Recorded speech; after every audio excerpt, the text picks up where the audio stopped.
So we have our final session before we head to networking refreshments, a series of quick-fire presentations. We'll hear from Hamid Mani, who will take us through high-capacity submarine cables.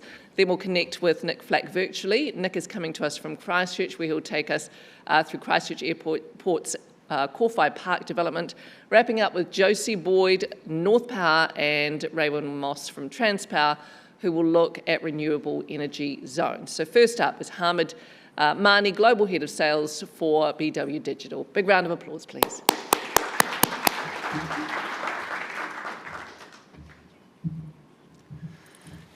Kia ora, good afternoon, everyone. It's such a great pleasure to be here in this fantastic forum, and special thanks to the previous panelists. Very, very interesting discussion.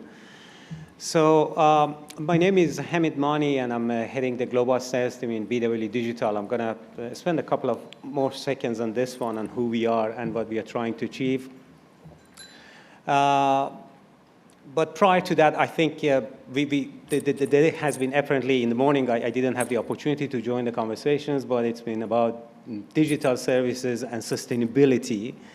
And we are super excited because we are going to create massive infrastructure in New Zealand, underpinning all these cool things that we are trying to do here, including the digital twins and all other good things that we can do in the digital space are underpinned by those infrastructure projects. So with that said, I would like to start my presentation.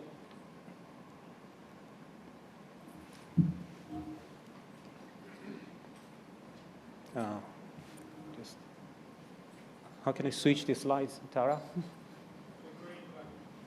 Well, the green doesn't work. Okay.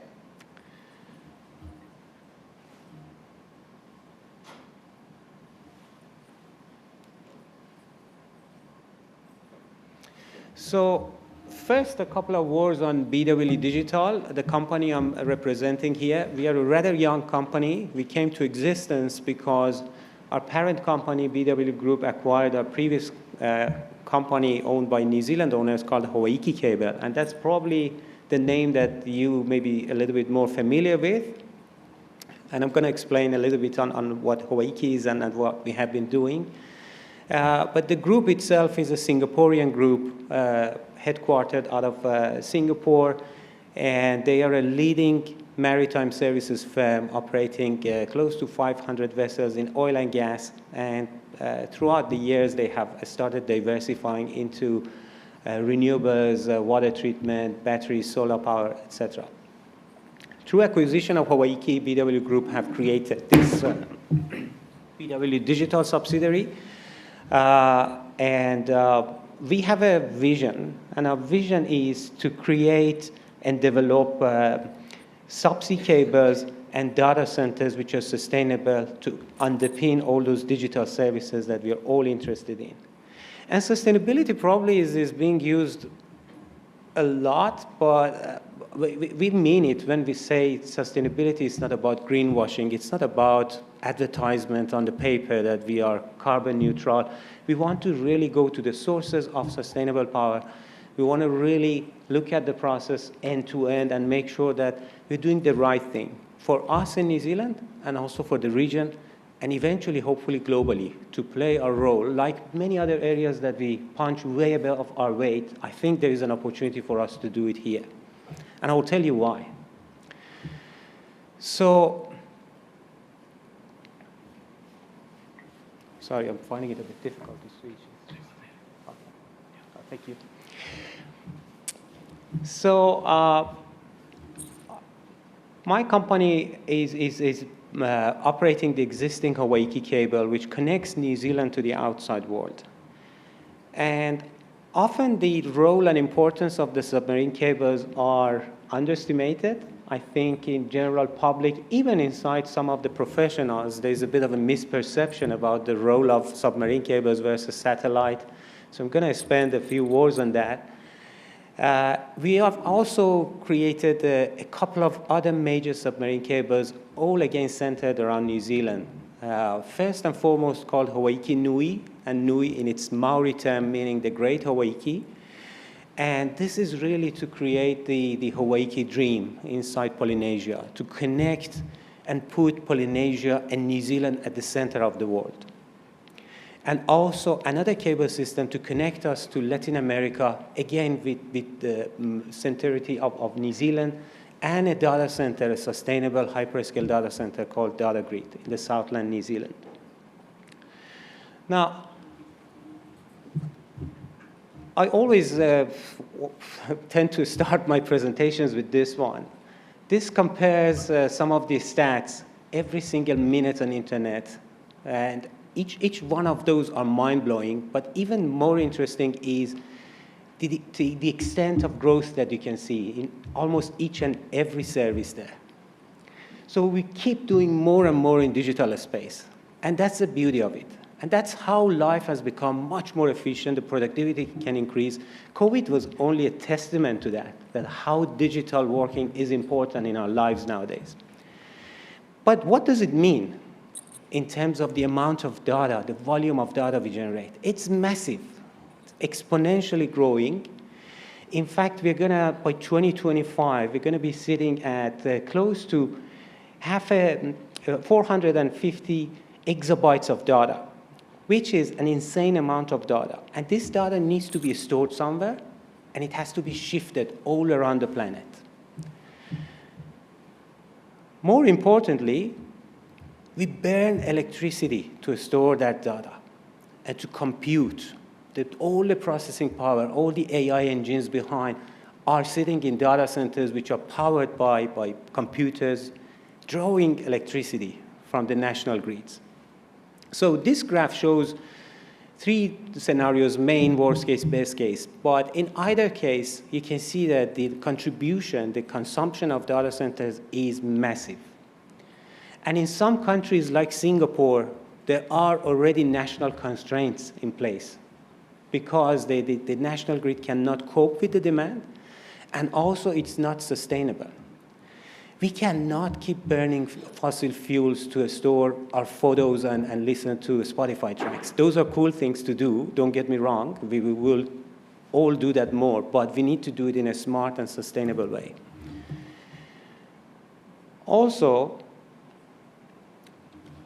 and this is the part of submarine cables which is really the part that I love most. More than 99% of the global internet data, directly or indirectly, at some stage hits the submarine cable networks. So the way the networks are designed is that we all access content. Content and data is sitting right at the center, at the heart of the networks. And all the global content providers, hyperscalers, they rely on submarine cables to shift the data between their data centers, storing them. So sometimes that information is just transferred only once, like a Netflix movie we watch. We don't have to keep fetching it from a US company who is the main content producer. So our internet service providers host it locally here, and we as end users, we access it multiple times. Sometimes, right, like the real-time interactive traffic, it has to go through the internet for every single bit and byte of it. And this is all underpinned by submarine networks. These are really critical pieces of infrastructure for any country in the modern world. And there are more than 400 submarine cables in operation today. Obviously, they're augmented with terrestrial backhaul infrastructure in all countries. And all in all, they create a mesh interconnection between all those data centers.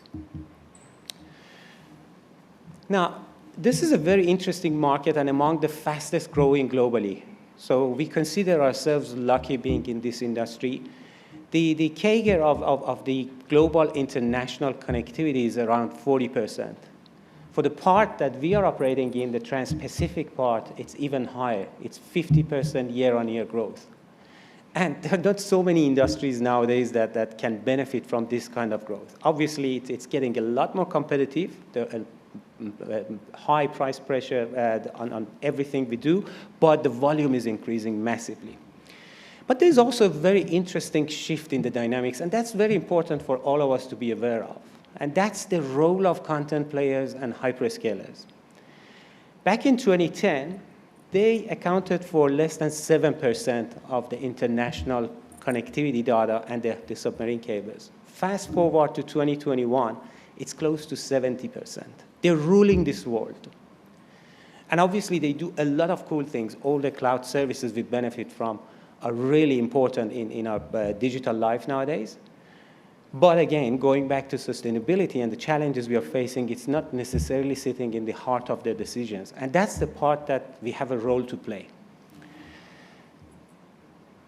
The bottom right map shows the cloud regions. And each of those regions sometimes represent massive number of data centers. To give you a view, Microsoft is opening a region in Auckland. They're building 3 data centers. And this is one of the smallest regions, by the way, in the world, because regions follow the population.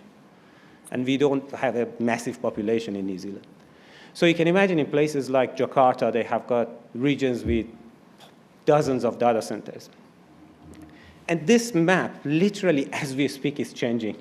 At least the decisions to build are being made in different places of the world. Now, where we are in New Zealand, I think in New Zealand, we have a very advanced digital economy. We have really, really advanced and progressive network, which was luckily benefiting from a bipartisan support at the political level called ultra-fast broadband and rural broadband initiative. And we all saw the benefit of that during the tough days of COVID.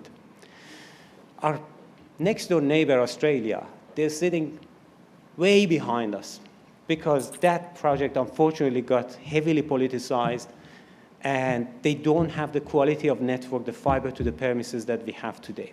So the last mile is addressed, and there are not so many places in the world that are sitting, on par with New Zealand, probably less than a handful of places. But what we have as a challenge is a few folds. Number one, all submarine cables connecting New Zealand to the outside world goes in and around Auckland. That's a single point of failure. And if Kaikoura earthquake wasn't enough for us as a wake-up call, Tonga's volcanic eruption should be. And I think in Wellington, politicians and bureaucrats are now talking about it. It's really scary when the submarine cable of Tonga, well, the country went black, if you were following that space. So for a few days, they had absolutely no connectivity, even satellite, because of the volcanic ashes. And then when the cable ship went to retrieve the submarine cable, close to 100 kilometers of submarine cable was buried in the depth of 4 to 5 kilometers by volcanic ashes. So that's the extent of the power of the nature. And we are not immune from that. We all know that Auckland is built on a number of volcanoes, right? So we need to diversify. And we have to connect other places in New Zealand. Not everything can remain in Auckland. The same trend, the same pattern goes on data centers. And of course, as I just said, those commercial companies, they want to follow the dollars. They will go where the users are. It's up to us to mandate them that, no, you cannot keep all our valuable information in Auckland. We have to diversify. We have to put some in South Island, some in Christchurch, some in Invercargill, and of course, a good part in Auckland. So that's the challenge number 2. On top of that, we already have, during the winter months, massive pressure on the national grid in North Island. We are burning fossil fuels here to service the households. Let it be all those power-hungry data centers draining the power from our grid. In contrary, we have got abundance of green, renewable power in the South Island. So we need to balance that and benefit from the advantages we have got. And last but not least, and this is something that, again, the government led by the digital office in DIA are across that, is the data sovereignty and onshoring, or rather right-shoring of data. So again, if we have only foreign companies in control of data, we are exposed in today's world. Sorry, I can see the clock is running fast. So now, what we are trying to do is to connect first of all, the South Island of New Zealand. Hawaii cable came to service in 2018, and that's the represented in white line. We connect Auckland to Sydney and to Hawaii and to the West Coast US with some of the Pacific Islands on the way. But now, it's not enough. So the second project we have, Hawaii Nui, represented in green, is going to connect Christchurch, Dunedin, Invercargill in South Island directly, and this is the first time we get a submarine cable, international submarine cable to the South Island, to Australia, to Singapore, and to the US. And that's going to address the connectivity diversity. And then, on the back of that, we are planning to build a hyperscale renewable data center called Data Grid. Probably you may have heard about it in the public domain. So Data Grid is a flexible design for cloud and colocation and high-performance computer and enterprises. We basically adopted a modular design here.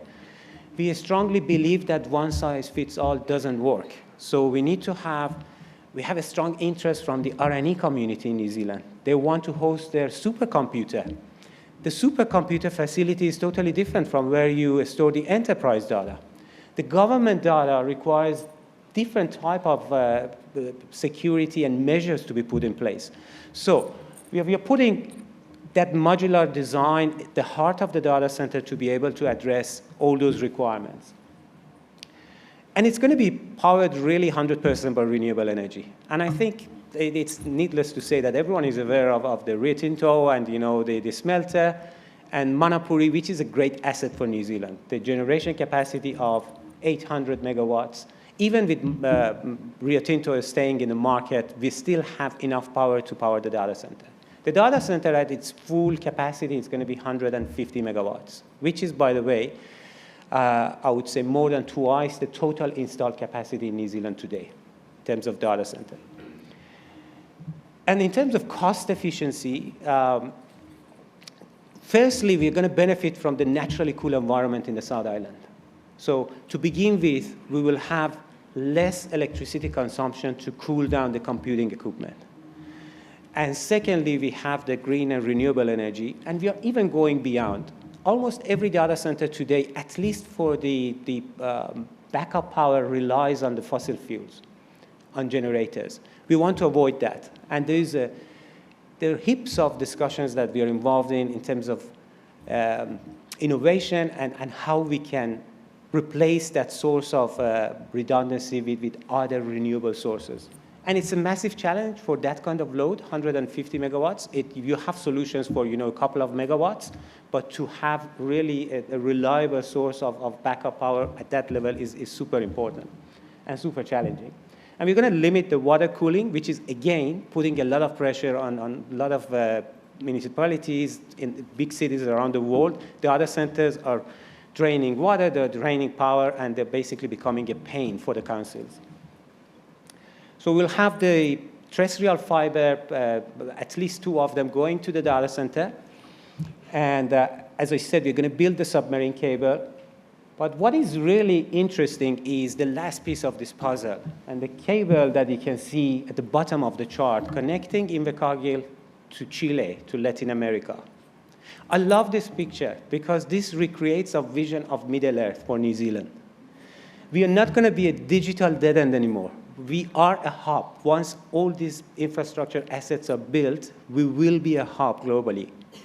Those little dots that you can see at the bottom of the chart represents a branch to Antarctica, to Scott Base and McMurdo Base. So imagine this is going to be the first optical cable connecting Antarctica to the rest of the world, and the closest location to store that data, primarily scientific data, is Invercargill and our South Island. So my last slide, and I know I'm over time, my apologies. I think we stand a chance here, not only for our own good in New Zealand, but also for our role as a global citizen to play more in the digital space. How many times we have all contacted a call center and you hear that this call may be recorded for quality and training purposes? Where all that data is going? Have you ever thought? That accounts for 1/3 1/3 of the cloud provider's data. It's stored for compliance, regulatory, dispute resolution, et cetera, but hardly being referred to. Does it need to be in the vicinity of the population? Does it matter if we can access it in 20 milliseconds or 200 milliseconds? No one can care less. So we can at least store that data. So remoteness of New Zealand is not a challenge anymore. And we are actually reducing the distance to the rest of the world. And that is the part that we can really have a big play on. Now, there is an agreement between New Zealand government, Singapore, and Chilean government called DIPA, Digital Economy Partnership Agreement. In the recent Prime Minister's visit to Singapore, it was one of the things which was discussed quite extensively. And this provides a platform for us to store the data from other nations. So Singapore, as I said, they have got constraints on their power supply. What if we stored the data from Singapore in Invercargill? It would have been equivalent to us exporting our digital capabilities and our green electricity and grow on the value chain. And these are the opportunities which lies ahead of us in terms of economy and how to commercialize it, and also how to improve the sustainability of all the cool things we do in the data domain. Thank you very much. That's my last slide.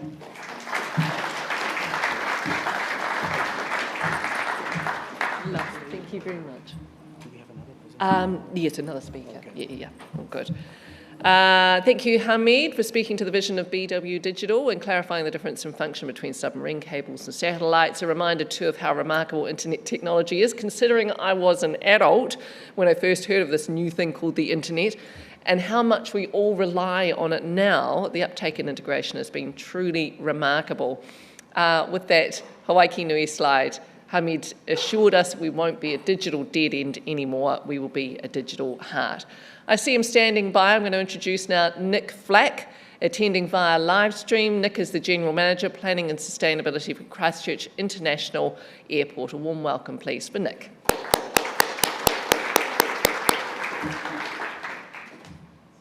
Thanks a lot for that warm welcome, and sorry I can't join you in Auckland today.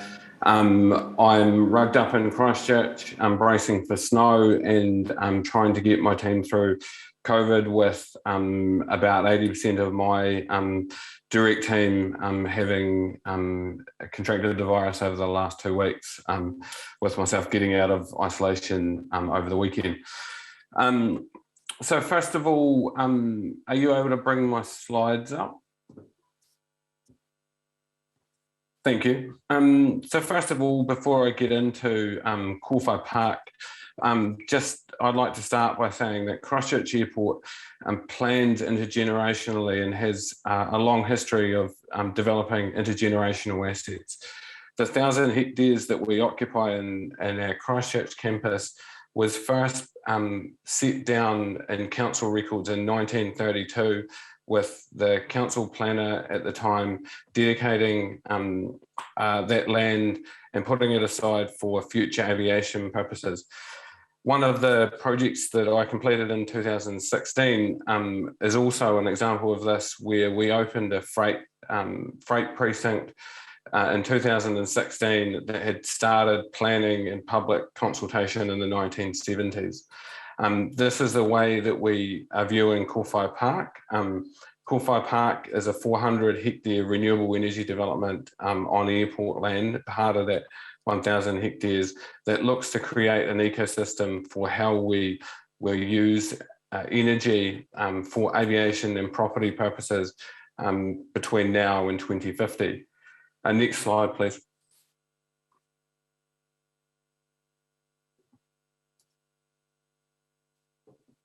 Next slide, please. Thank you. So there are 3 trends that we have been analysing over the last 5 years that are likely to impact our facilities in Christchurch over the next decade. The first being the future of aviation. So you would have seen Air New Zealand most recently has announced flight NZ0. Sounds Air have also announced that they have purchased Heart Aerospace aircraft, a 19-seater electric aircraft. And just to put it into context, how massive that is for the energy demand on our facilities. So the 19-seater aircraft requiring a rapid turnaround and a rapid charge would consume at peak 1.5 megawatts. And to put that against the peak energy consumption of our terminal, that's in the same ballpark, with that terminal consuming close to 2 megawatts at peak. That means in the future, in 10 years' time, when we have 4, 5 or 6 of these aircraft sitting on the ground waiting or trying to charge and waiting for turnaround, that essentially our lights would go off if we sat by and did nothing. And then in New Zealand, if they were to move their fleet to hydrogen and electric, would consume in the order of 10% of New Zealand's energy generated. So we believe that our facilities need to change dramatically to cater for the future of aviation. The other thing is that our property campus, over that 1,000 hectares, we've got 250 different stakeholder organisations across 160 tenanted buildings, where we own and lease that building facilities to logistics and warehousing companies, vehicle rental facilities, retail and hospitality. And we want to make sure that they've got the energy requirements to electrify and move away from coal power and wood power sources of production and heating towards electric. The other thing that the other trend that we're looking to address as part of Kōwhai Park is to make sure that we provide our tenants and our city with energy resilience, physical resilience from earthquakes, with Alpine 8 fault event being the one that is of primary concern, but then also providing price resilience. A lot of businesses that have renewed or look to renew their energy purchase agreements over the last few years have been hit with significant volatility in electricity prices, and there is an ability through Kōwhai Park to provide long-term power purchase agreements in a renewable fashion while providing certainty for our campus users. Next slide, please. So this slide that you're seeing now is a shot of that 1,000 hectares, and the opportunities that we have got to respond to those three trends are that we've got 1,000 hectares of land with some 400 available that's currently being used to graze sheep, and not that successfully. It's barren pasture.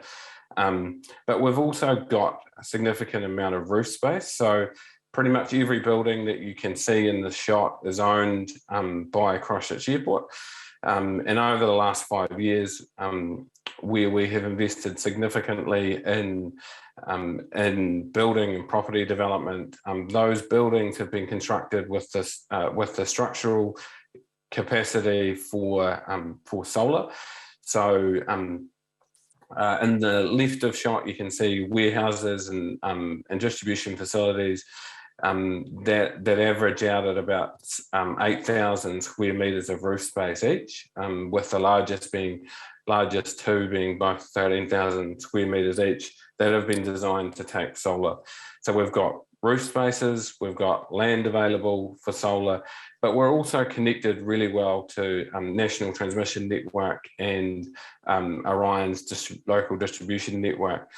Transpower's 66 kV and two 220 kVA lines are immediately west of our land, with Orion's immediately east. We've also got a regulatory framework in the form of a designation and Christchurch City Plan that has a special purpose airport zone that allows the development of renewable energy to support aviation. And so we believe that we're in a consenting environment that promotes this as well. Next slide, please.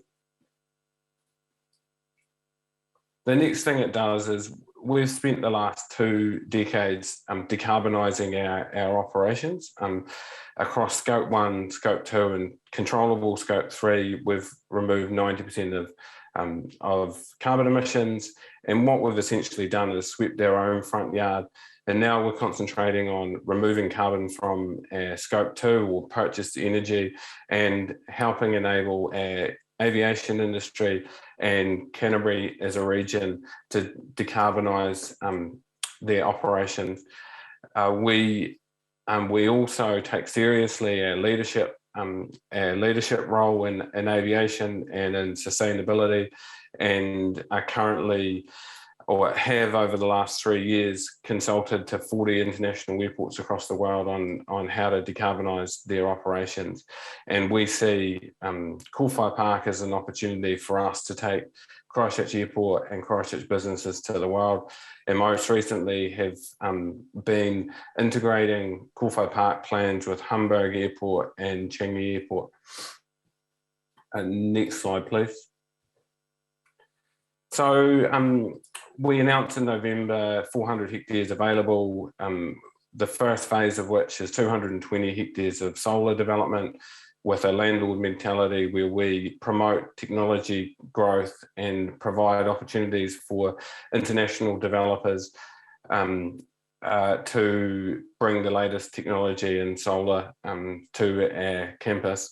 And we're currently in collaboration with 5 international consortia, with us looking to make an announcement later on this year around the timeframes for this development. Next slide, please.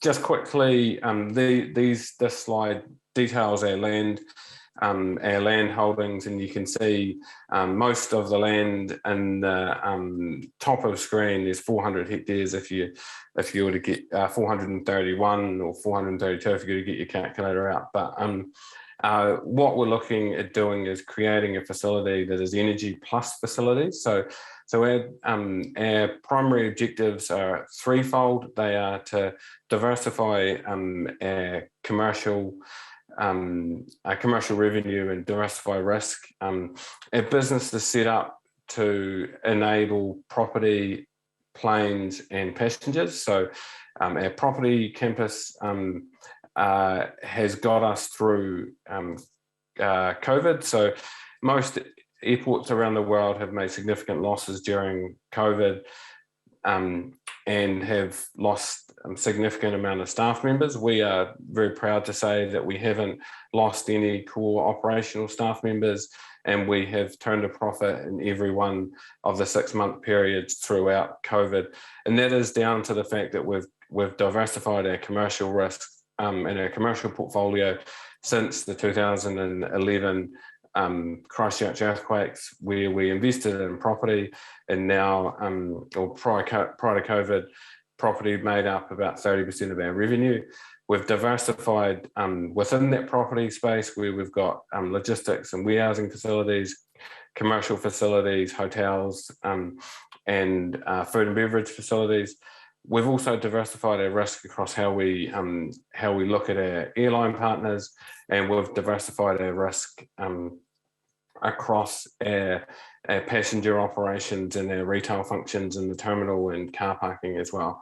And Kōwhai Park provides further support for that diversification. It provides an opportunity for us to be a sustainable aviation hub into the future, where we see the first generation of hydrogen and electric aircraft call into Christchurch, and it allows us to create property campus that is clean and green. It also provides, the second objective is to provide resilience to our terminal operations, both physically and in terms of price, and then extend that benefit across our property campus. And then, as I've said, the third objective is to decarbonise aviation and industry in Christchurch. Next slide, please. So, and this is my last slide. This is an illustration of the ecosystem model that we are attempting to create in the long term with Kōwhai Park, where at the moment we've started in the left-hand side, where we've got those 5 consortia looking at how to provide the most efficient solar development across 220 hectares, which is about 150 megawatts.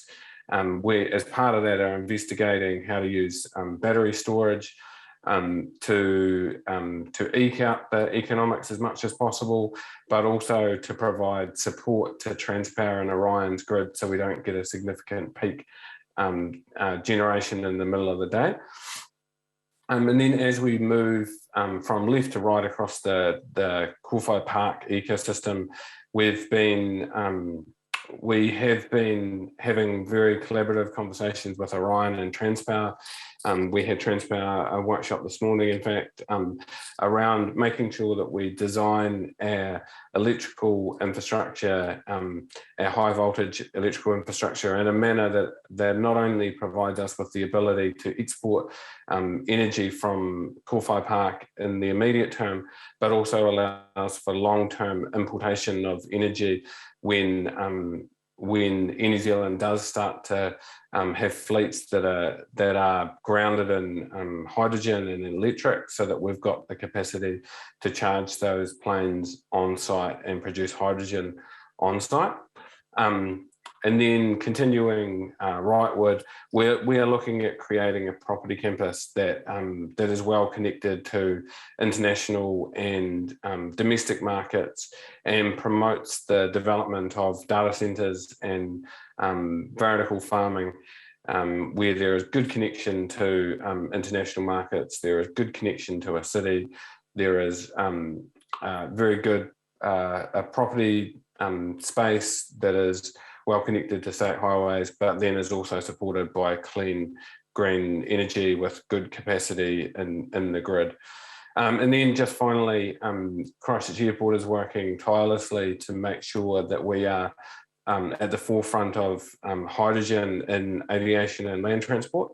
We have between us and Air New Zealand are chairing a consortium of hydrogen producers and users to look at creating a facility that would trial hydrogen in aviation and land transport very quickly. We're supporting that by having really good fulsome MOUs with Changi and with Hamburg Airport, who Hamburg in particular have used hydrogen on site for 20 years, and we are bringing their expertise to Christchurch to develop hydrogen in aviation. And we are carrying out a master plan for hydrogen production and distribution across 1,000 hectares that is supported by hydrogen production facilities in Christchurch. Thank you. That is the end of my presentation.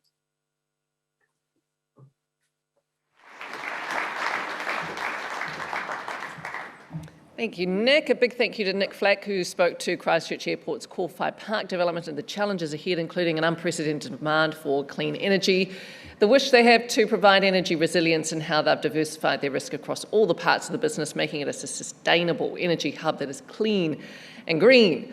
Our final presentation today is a joint presentation from Josie Boyd, Chief Operating Officer, Networks for North Power, and Raewyn Moss, General Manager of External Affairs with Transpower. Please welcome Josie and Raewyn.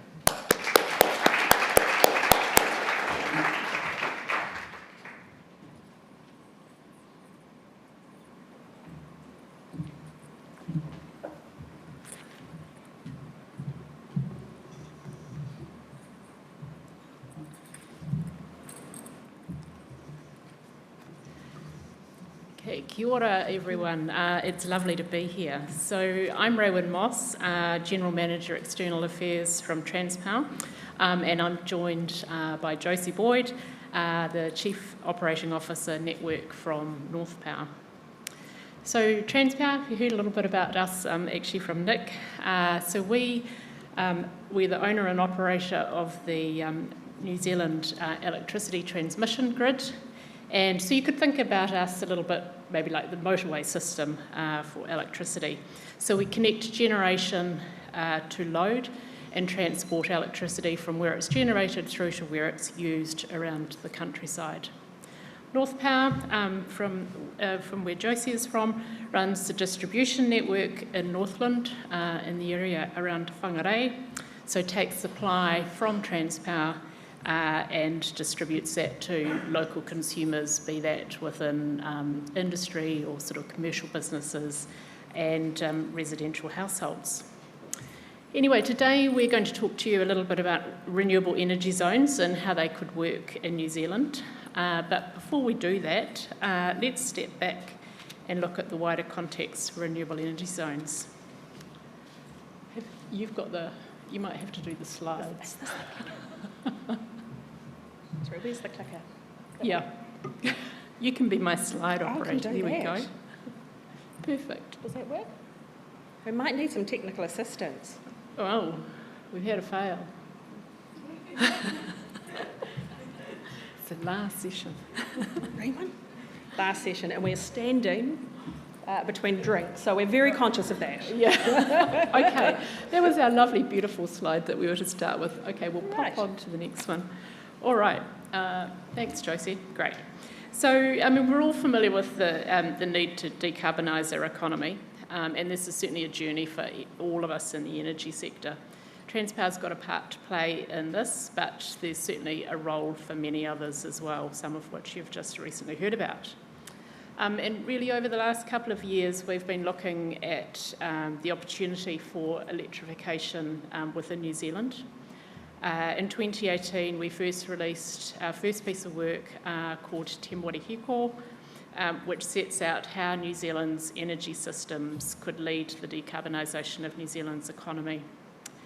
Then in 2020, we released some further work called Whakamana e Te Mwari Hiko, which outlines a number of future energy scenarios for New Zealand and 10 high-level conditions that are needed for success to achieve a highly renewable, low-cost energy future within Aotearoa. So this work really sort of sets out the strategic context for our organisation, and it forecasts 96% renewable electricity by 2025, and that's up from about 82% in 2019. So as you can see, that's quite a lift. And then beyond 2025, it forecasts a significant increase in electrification and new renewable energy to power this. And the last one that you'll see up there is the electrification roadmap. So in 2021, we released that, and that really looks at the role of electrification in terms of transport and process heat. So these reports are really Transpower's call for action, and they provide detail on the policy, regulatory, commercial and sort of consumer levers that are available to kickstart the electrification journey in New Zealand. So what you'll see here on this graph is, we're certainly already seeing demand growing, and it will continue to grow as we decarbonise. And to meet this demand, we'll need more renewable electricity generation. One of the key recommendations by the Climate Change Commission is to maximise the use of electricity as a low emissions fuel, which is something which is very similar sort of proposition to what we have in our own Whakamana e Te Mwari Hiko work. So the chart here shows modelled electricity demand growth out to 2050 across 3 scenarios. So 2 scenarios from the Climate Change Commission, the headwinds and tailwinds scenarios, and one of Transpower's own scenarios.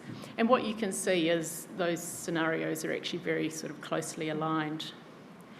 And what's also clear is in the longer term, demand for electricity is going to increase materially from where it is today. And that's even if the Tiwai aluminium smelter elects to exit. And it will be even higher if they choose to stay. That's what you'll see, that little dip there is those assumptions assume that they may choose to exit in 2024 as they've earlier signalled. So this additional electricity demand is going to come from widespread electrification of our economy, including transport, industrial process heat, and use within our buildings. So in the energy sector, we're already seeing this ramp up towards electrification happening right now. So this chart here is showing our new connection inquiries. You'll see there that they're growing exponentially. And while not all of these inquiries will actually translate into actual connection projects or sort of commissioned projects, this chart certainly shows the fast growth in the level of interest in new generation from very low levels in the late 2010s. This has very quickly ramped up since about 2020. And you might also see there that a lot of the new renewable generation inquiries that we're getting, there's a really big upswing in interest in solar and solar connections at a grid scale, at a big sort of scale, not the sort of little solar that you'd put on your house at home.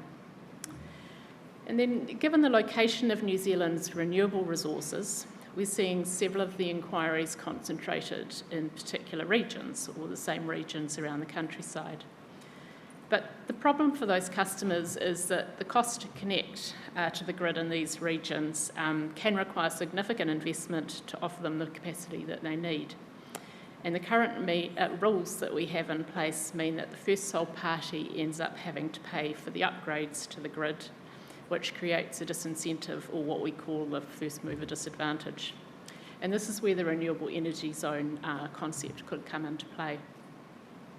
Alongside this, we've also been looking at how we can streamline our various sort of processes and so that we can process a lot more sort of connections, inquiries, and deal with the lot larger volumes that we're getting. So just a little bit about look at the National Electricity Transmission Grid in terms of what it looks like across the country. So the lines through the centre of the country have bigger capacity. That's our 220 kV network, or the orange and purple lines on the map. So we call that the interconnected grid, or the core grid backbone. You could think of it like the motorways or the state highway network in New Zealand. Then as we move out into the regions, the grid has smaller capacity. That's a 110 kV network, or the red lines on the map. So think more like your district roads or your arterial roads. But yet many of our new connection inquiries are in the regions, so in places where there's less or limited capacity on the system. So it's a matter of enhancing that capacity in order to support the connection of new generation. And if you're a network planner, it's certainly much easier to do that task if you have a comprehensive picture what generation is going to come on, how much, and where and when. But often we don't have that crystal ball. It would be super easy if we did. So that makes building out the grid actually really challenging, and it puts us then in danger of building it out sort of on a project by project by project basis. But what the renewable energy zone concept allows us to do is to sort of see a different picture, or a more sort of batched or bigger picture, where multiple parties might want to connect. And that could give us quite a different outcome in terms of how connections are planned and built. But it also requires generators, or those parties wanting to connect, to work together, which can be particularly challenging, especially if they're competing for the last bit of capacity on the system in any particular given area. So perhaps just to sum this up, I'll show an excerpt from our Renewable Energy Zone video, which sort of sets out what a renewable energy zone is all about. Fingers crossed the tech works. Is that the next one? Will it work? Oops. As transport and industry become more electrified and our population grows, New Zealand's demand for electricity will increase. By 2050, we'll need 68% more electricity than we use today. As the owners and operators of the national grid, Transpower is investigating what we need to do to prepare for this future. When we talk to investors and customers, there's strong interest in building more wind and solar farms in regional areas. This is excellent news. There's plenty of potential for new renewable generation in many parts of New Zealand, but in some places, there's limited infrastructure to get the power out of the region to where it's needed. One way to help could be a renewable energy zone. Usually, each source of electricity generation, such as a solar or wind farm or geothermal power station, would have to pay for its own connection to the national grid. But in a renewable energy zone, multiple generation sources use a single connection, either direct to the national grid or via their local distribution company. The cost of building this single connection is shared between developers at the start, keeping costs down and making it easier and faster to set up new sources of electricity. Okay, so that gives you a little bit of a quick snapshot on what a renewable energy zone is or could be. And so where might they be in New Zealand?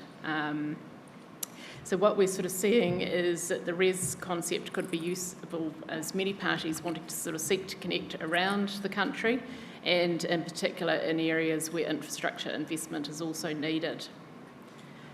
So we've been looking at where those various areas are, those regions with high customer demand for renewable energy connections, and Northland is one of those areas, and Josie will talk to you a little bit more about that shortly.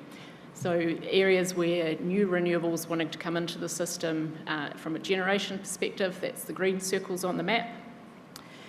Equally, we're seeing that renewable energy zones might be required from a load perspective, where there's clusters of potential demand all in a particular area through things like the electrification of process heat, establishment of data centres. So I think Hubbard's example with the data grid in Southland, hydrogen and so on. So we're certainly sort of seeing that level of interest in Southland. So that's the blue dots, the blue circles on the map. And in the last 12 months, we've consulted on a range of scenarios and sought views from customers and potential customers on possible supply. Through that consultation, we've established there's interest in up to 11 gigawatts of new renewable generation being built. That's against a backdrop of our current system that's about 6 to 7 gigawatts in total. And 6 gigawatts of that 11 is in areas that's relatively straightforward to connect to the grid, but actually 5 gigawatts of that generation is in the regions or in the fringes of the grid, where currently there's high connection costs or the first mover disadvantage would inhibit that investment. So it's really in that context that we've been looking at renewable energy zones and how they might work. And then, as well as the transmission investment, a renewable energy zone, we also need to sort of think about how that might work with the local distribution network. And Josie will talk a little bit more about that because some of the generation projects are smaller. But we need to sort of, the networks need to be sort of optimised, so we need to sort of work together to do that in concert across both the distribution and transmission networks. But most importantly, renewable energy zones offer a competitive, market-driven process, so the grid investment required remains efficient. So I'll hand over to Josie to talk a wee bit about Northland. Thanks, Rowan. So why Northland? As Rowan said, Northland has been identified as one of those areas of high renewable potential. Now, I think Northland's a fantastic candidate, but I'm biased because I now live there.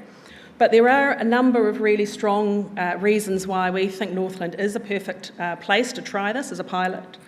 We have that natural advantage, abundance of wind, solar and geothermal. Most parts of the region receive over 2,000 hours of sunshine, and there's a lot of untapped potential wind sites along the west coast. As Raywin's talked about, we've seen an incredible amount of renewable energy generation activity and interest in projects across Northland. I think last count it was up to around 2 gigawatts. Now, that could significantly contribute to the challenge that we've got ahead as we decarbonise New Zealand. Customer benefits. Now, this is for our community and my community. We pay some of the highest electricity prices in New Zealand. We don't have the benefits of cheap generation down south. It has to come a long way. So we've got this potential renewable energy. We've got wholesale prices that are some of the highest in New Zealand because it has to come a long way. Why don't we exploit or use the resources we've got locally? Our load customers and potential customers in Northland see that as a real challenge to set up new businesses because of the high wholesale costs. the benefits of stimulating the local economy, so through infrastructure, construction and ongoing operations and maintenance. We've got employment opportunities. Again, we're a region that features in the statistics for the wrong reasons. We've got an opportunity to train our youth and to actually get them involved in these industries. And building resilience for New Zealand. So at the moment, we're an importer of energy. We could be a net exporter of energy. We've got New Zealand's major load centre, Auckland, right on our doorstep. So there's I think, a really compelling reason, which is why, and Transpower has identified it as a pilot region. So talk about the opportunity, but there are also significant challenges. Yes, we have, at last count, 2 gigawatts of renewable generation projects sort of in the pipeline, so from very early interest right through to quite developed projects that we're working on. But the challenge, as Raewyn alluded to, is that is roughly 20 times the capacity of the local networks. When I mean local networks, that's Top Energy, who's the distributor above us, North Power and Transpower. But we've got this amazing asset, and it's shown up here in purple. It's that superhighway that Raewyn was talking about, this core grid. It's sitting there underutilised and idling. It's just feeding us in the north, but actually it's a massive pipe that can feed Auckland renewable energy. So if we think of the pink sections on the network, and those pink sections, part of it is owned by Top Energy, part of it is owned by North Power and part by Transpower, they are congested at the moment with the projects in the pipeline.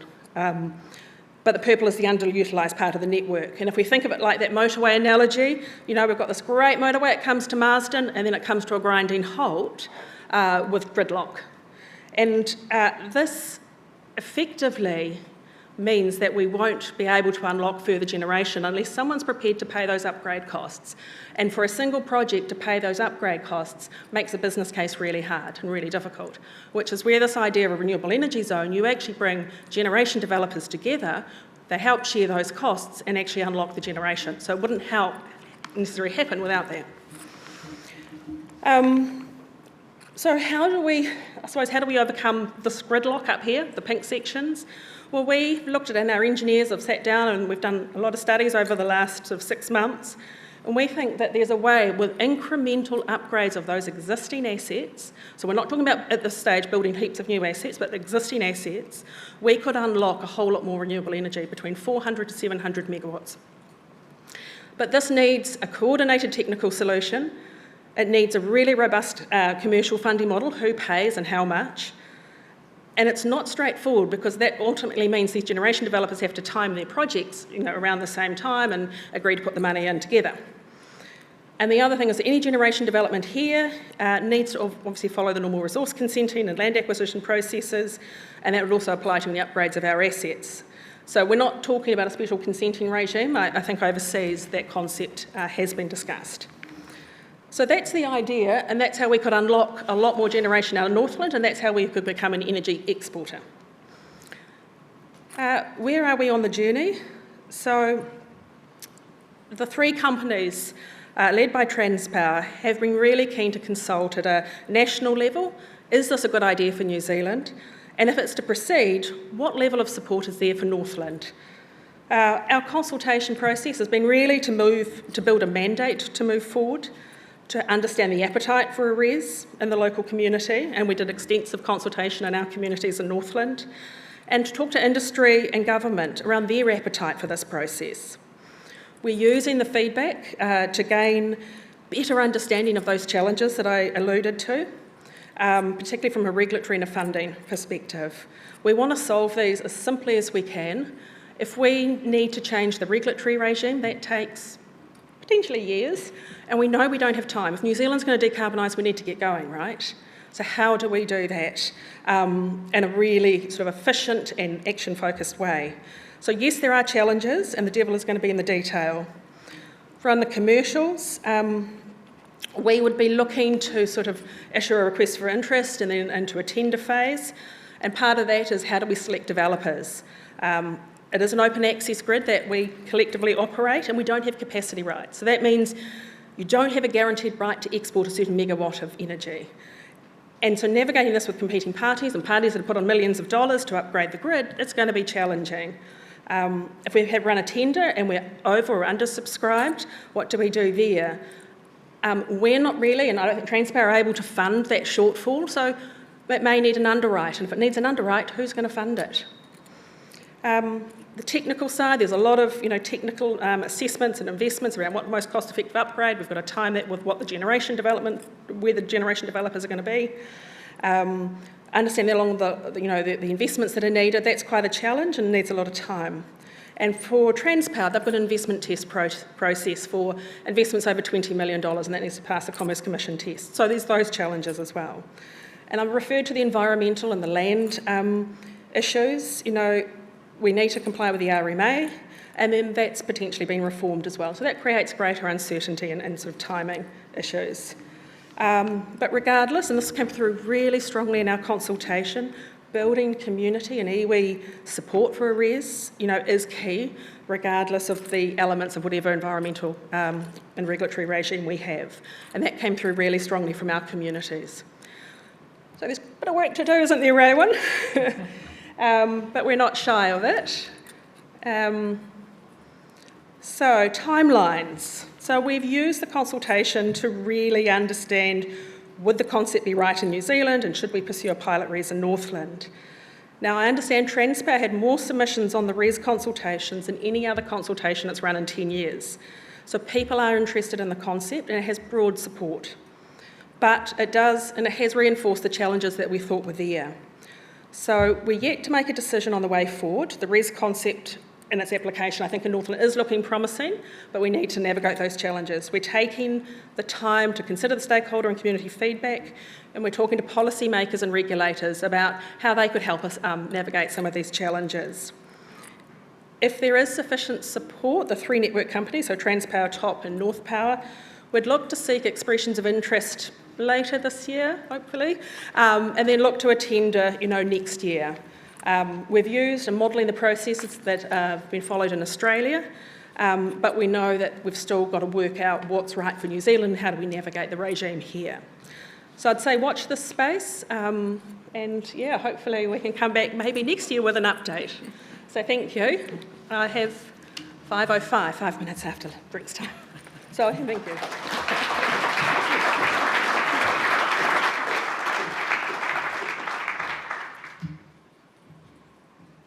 All right, thank you very much to Josie and Raewyn, who spoke to renewable energy zones and how they could work in New Zealand, particularly in Northland as a pilot region. It's been a great day. I want to thank all of our partners and supporters, and of course all of our speakers, Ainsley Simpson, who asked what is a thriving nation? It is for people, when wellbeing and resilience is at the heart of decision making. We had the Ministers Wood and Shaw speaking to the government's plan to rapidly decarbonise. Nicole Rosie from Waka Kotahi reminded us of our responsibility, saying that if we were tenants and the world was a flat, we'd have been evicted a long time ago. So a good wake-up call and a call to action around sustainability. Vicky Robertson from the Ministry for Environment spoke to what the next decade looks like and what it should look like. How do we deal with equity issues? How do we embed climate resilience? Susan Freeman-Green from Local Government NZ spoke to the role and reimagination needed for the future of local government and the unique role councils have to play. Democracy, she said, ignores the local voice at its peril. Mariana Southwick, Mott MacDonald with Pat Hastings talked about place-based approaches to net zero and the opportunities that this throws up, how that can and should inform development. And then we had Carla Bates from Kiwi Rail speaking to the Aotearoa New Zealand Biodiversity Strategy Implementation Plan. And we had a wonderful reminder of the uniqueness of our wildlife biodiversity. We had a technology and transformation panel. We talked digital twins, equality versus equity, and that love is in the little things. And of course, our quick-fire presentations, Hamid Mani, Nick Flack, Josie Boyd, and Raewyn Moss. And remarkable how themes rose throughout the day, engaging with tangata whenua, taking a holistic approach to our mahi to ensure a truly sustainable path, recognising what makes us and place unique and how to engage authentically in that. And so much, it seems, can be boiled down to what Mariana talked about, the 4 Ps: people, platform, power, and partnerships. I want to thank all of our speakers today. A very big round of applause, please, ladies and gentlemen.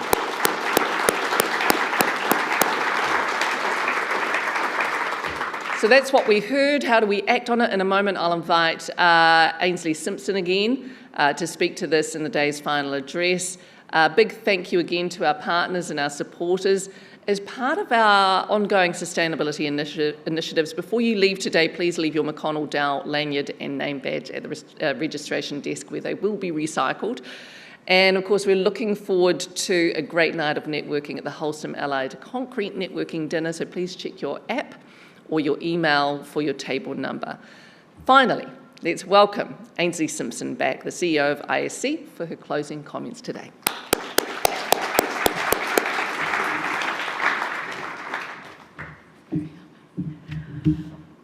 Goodness me, what a rendezvous ReConnect has been. I hope, like me, you've taken the opportunity to re-energise, to reconnect, and importantly, reflect on some of the really important stories that we've all enjoyed today. Stories of action, stories of ambition, and stories of alignment.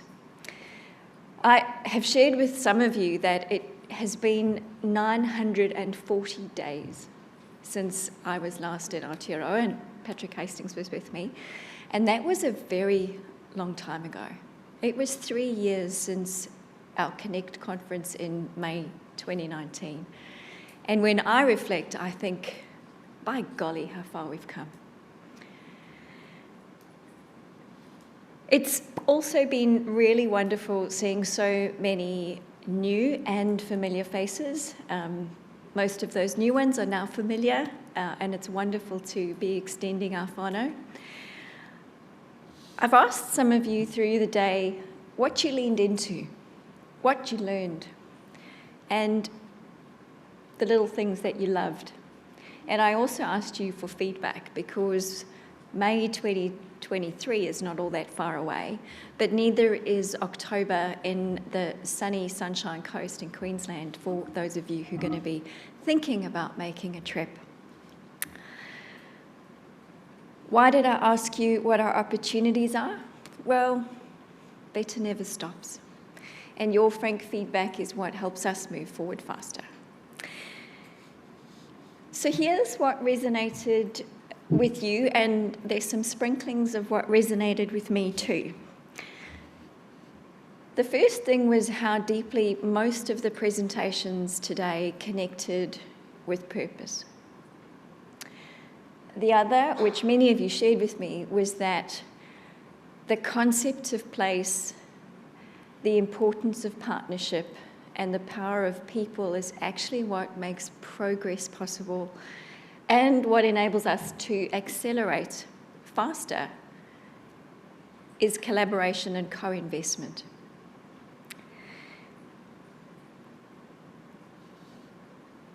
The other thing was that we actually have an obligation to be good ancestors. It is a right and a responsibility that we have guardianship over the environment and what we leave for the future generations. He aha te mea nui te ao. He tangata, he tangata, he tangata. What is the most important thing in the world? It is the people, it is the people, it is the people. And there's some very big, important thank yous to people for making today and this entire festival of ISC this week possible. First, to our sponsors and our speakers. To all of you for being in the room and staying in the room and coming along to all of the activities that we've planned and we are yet to still deliver. To our fabulous MC, Mariana Camo. There are many of us in the room who want to be just like you when we grow up. And then a very, very special thank you to my team, who have their fingerprints all over this week. Some of them you know, some of them you won't, but at least 6 of them now reside here in Aotearoa. So to Adrian, to Sally, Tara, Tom, Kerry and Danielle, as well as Jane, Laura, Lauren, Faustine, Hayley, Owen, Bianca, Massimo, Adam and Patrick. It's only through your work, your investment, and your dedication and commitment to our whānau that activities like this are possible. And I think we have enabled impact and influence with deep intention. Now, many of you weren't quite as hungry as we thought you were, so there were quite a lot of leftovers, but those have been generously welcomed by the Auckland City Mission. So thank you for not being hungry, because others get a chance to share in some really tasty meals, which was one of the other things that you said was really good. So thanks for that. Hope is not passive. Hope is active. It is something that you seek and you seize. So my hope today is that you've grown. You've grown your knowledge, you've grown your networks, and you're also going to leave here growing your influence. And I do hope that you leave with hope in your hearts. I have one more favour, because I've thoroughly enjoyed that we started the day with song, so it's also going to be how we end the day. And it's a little ditty that all of you know, but there are two people that joined us today on their special days. Two of our team are celebrating their birthdays, Laura and Danielle, and I know that you will both come and get me after this, but I do want to say thank you for sharing your special day with us, and everyone in the room. So if you won't mind, happy birthday to you, happy birthday to you. Happy birthday, Laura and Danielle. Happy birthday to you. And it is with much hope in my heart that I say thank you for a fabulous day.